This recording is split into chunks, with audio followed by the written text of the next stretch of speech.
Good evening. I was thinking about it and I'm thinking about the world, and I was really thinking about what it would look like if we lived in a world or a universe or a quantum plane where darkness is actually the opposite of light. And it's not a dark energy, it's not an evil energy, it's not a negative energy. It is but an energy.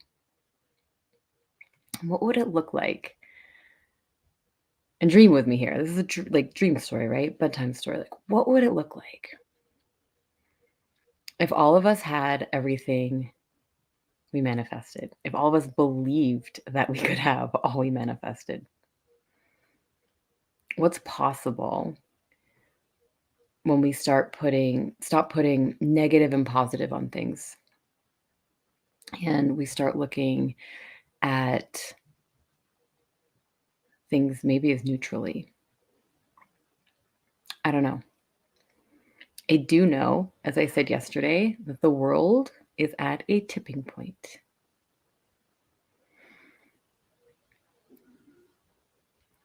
And it's scary and it's exciting.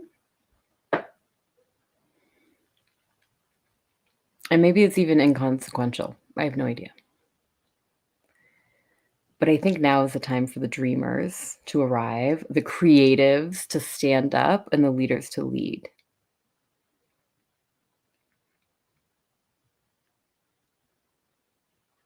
It's like there's a boiling point happening. And I believe in a world where, yes, we're warriors. I was talking to one of my clients today about this, and she said, "Well, what about that warrior spirit?" And it's there, it's totally there in almost all of us as an energy. But what if we use that warrior spirit and that drive and that passion to create outside of our bounds, as opposed to putting judgments on other people or using it out of anger? I am a dreamer. I believe the devil can be conquered. I'll just say it like that. I believe there are things that are bigger than the little stories that we've manifested. I think there's energies out there that we aren't supposed to understand. But if we can start really, I keep using dreaming, but it's allowing ourselves to see the possibility of positivity, all kinds of magical shit will happen. And I know that sounds weird, and I know I'm kind of weird, and I live in a fantasy land because somebody has to. My favorite stories are sci-fi. I love stories about space-time continuum, about going through a wormhole and going to another galaxy, about flying cars.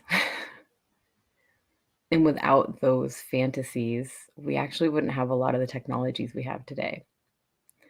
So I'm reaching out to all of you who are creatives, who are dreamers, who are leaders, and start dreaming bigger, start dreaming more fiercely, because our minds are so powerful. Our thoughts are powerful. Our voices are powerful. When we think of something, we actually can grab onto it, speak about it. When we share it with another person, it can actually come into existence. When you write it down, it's even more powerful. So my bedtime story to you is dream. Allow yourself to dream. And maybe there's comfort in thinking that there is a devil or negative or darkness, things like that. I used to be like that. I used to be like, I don't understand, like, there can be a world without war, but there can be if we allow ourselves to dream and think outside of the little teeny effing box that we've all put ourselves into. So dream with me, you guys. Tonight before you go to bed, allow yourself just to think, what would it be like? What would it be like if everybody had everything they needed without without any evidence, never having it been done before. People like Elon Musk are building rockets without any evidence that he can actually make it to Mars. So it's up to us, you, me, us guys, to dream as well. And then to put it in motion. So give me some hearts and likes if you guys are in alignment with this. And write your comment. If you're out of alignment and you're like, Keelan, you're out of your fucking mind. Dreaming is not now. It's time for action, all that stuff. I'm up for it. I'm up for the healthy discussion because my intention is to liberate and empower humanity. And my experience of humanity up until this moment is not liberated. Maybe a little bit empowered. My mission is totally to liberate and empower. So, with that said, I've gone over my time limit, but you guys are amazing. Dream well. This is what my mom used to always tell me. Dream good dreams. You sleep tight, all right? Good night. I love you. I'll see you tomorrow. Bye for now.